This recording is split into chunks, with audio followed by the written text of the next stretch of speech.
ದೇಶದ ಎಲ್ಲ ಕಾರ್ಮಿಕರಿಗೂ 1 ಕೋಟಿ ರೂಪಾಯಿವರೆಗೂ ಉಚಿತ ಚಿಕಿತ್ಸೆ ನೀಡಲು ಸರ್ಕಾರ ಬದ್ಧವಾಗಿದೆ ಎಂದು ಕೇಂದ್ರ ಕಾರ್ಮಿಕ ಸಚಿವ ಮನ್ಸುಖ್ ಮಾಂಡವಿಯಾ ಹೇಳಿದ್ದಾರೆ.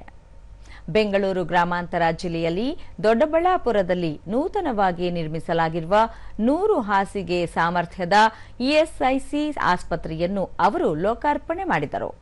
ಇದೇ ವೇಳೆ ಬಳ್ಳಾರಿಯಲ್ಲಿ 150 ಕೋಟಿ ರೂಪಾಯಿ ಅಂದಾಜು ವೆಚ್ಚದಲ್ಲಿ ನಿರ್ಮಿಸಲಾಗುತ್ತಿರುವ 100 ಹಾಸಿಗೆ ಸಾಮರ್ಥ್ಯದ ಇಎಸ್ಐಸಿ ಆಸ್ಪತ್ರೆಗೆ ಅವರು ವಿಡಿಯೋ ಕಾನ್ಫರೆನ್ಸ್ ಮೂಲಕ ಶಿಲಾನ್ಯಾಸ ನೆರವೇರಿಸಿದರು.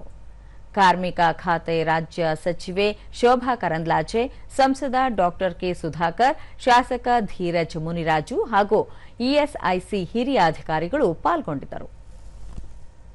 ಬಳ್ಳಾರಿಯಲ್ಲಿ 100 ಹಾಸಿಗೆಗಳ ಇಎಸ್ಐಸಿ ಆಸ್ಪತ್ರೆಯ ಶಂಕುಸ್ಥಾಪನೆ ನಡೆದಿದ್ದು, ಈ ಆಸ್ಪತ್ರೆಯು ಆ ಭಾಗದ ಬಹುತೇಕ ವಿಮಾದಾರರ ಬಹುದಿನದ ಕನಸನ್ನು ನನಸಾಗಿಸುತ್ತದೆ. The people of Bellary are also joined with us through this live telecast and watching the foundation laying. ಬಳಿಕ ಮನ್ಸುಖ್ ಮಾಂಡವಿಯಾ, ಪ್ರಧಾನಿ ನರೇಂದ್ರ ಮೋದಿ ಅವರ ನೇತೃತ್ವದಲ್ಲಿ ದೇಶವು ಅಭಿವೃದ್ಧಿಯ ಪಥದಲ್ಲಿ ಮುನ್ನಡೆದಿದ್ದು ನವ ಭಾರತ ನಿರ್ಮಿಸಲಾಗುತ್ತಿದೆ. ಈ ಮೊದಲು ದೇಶದ 4 ಕೋಟಿ ಕಾರ್ಮಿಕರಿಗೆ ಮಾತ್ರ ಇಎಸ್ಐಸಿ ಸೌಲಭ್ಯ ದೊರೆಯುತ್ತಿತ್ತು. ಇದೀಗ ದೇಶದ 60 ಕೋಟಿ ಕಾರ್ಮಿಕರು ಹಾಗೂ ಅವರ ಕುಟುಂಬ ವರ್ಗದವರಿಗೆ ಕಾರ್ಮಿಕ ವಿಮಾ ಯೋಜನೆಯಡಿ ಆರೋಗ್ಯ ಸೌಲಭ್ಯ ನೀಡಲಾಗುತ್ತಿದೆ.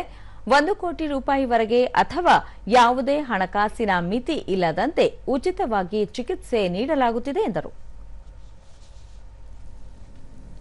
श्रमिक के लिए किसी भी प्रकार की बीमारी हो, 1 रुपये से लेके 1 करोड़ रुपया तक या तो unlimited social health security coverage देता है. कितना भी खर्च हो, लेकिन उसके घर में कोई बीमारी आ जाती है, उसका सारा इलाज मुफ्त किया जाएगा. इस हॉस्पिटल 5.5 लाख लोगों के लिए स्वास्थ्य की सिक्योरिटी सुनिश्चित करेगा. ಶೋಭಾ ಕರಂದ್ಲಾಜೆ, 10 ವರ್ಷದಲ್ಲಿ ದೇಶದಲ್ಲಿ 17 ಇಎಸ್ಐಸಿ ವೈದ್ಯಕೀಯ ಕಾಲೇಜುಗಳನ್ನು ಪ್ರಾರಂಭಿಸಲಾಗಿದೆ. ಇನ್ನು 10 ಹೆಚ್ಚುವರಿ ವೈದ್ಯಕೀಯ ಕಾಲೇಜುಗಳ ಸ್ಥಾಪನೆಗೆ ಸರ್ಕಾರ ತಾತ್ವಿಕ ಒಪ್ಪಿಗೆ ನೀಡಿದೆ. ಇಎಸ್ಐಸಿ ವೈದ್ಯಕೀಯ ಕಾಲೇಜುಗಳಲ್ಲಿ ಸುಮಾರು 1,000 ಸೀಟುಗಳನ್ನು ಕಾರ್ಮಿಕರ ಮಕ್ಕಳಿಗೆ ಮೀಸಲಿಡಲಾಗುತ್ತದೆ ಎಂದು ಹೇಳಿದರು. ಈ ದೇಶದಲ್ಲಿ ಇಎಸ್ಐ ನಡೆಸುವಂತ ಕೇಂದ್ರ ಸರ್ಕಾರ ನಡೆಸುವಂತ 27 ಮೆಡಿಕಲ್ ಕಾಲೇಜ್ ಆಗುತ್ತೆ.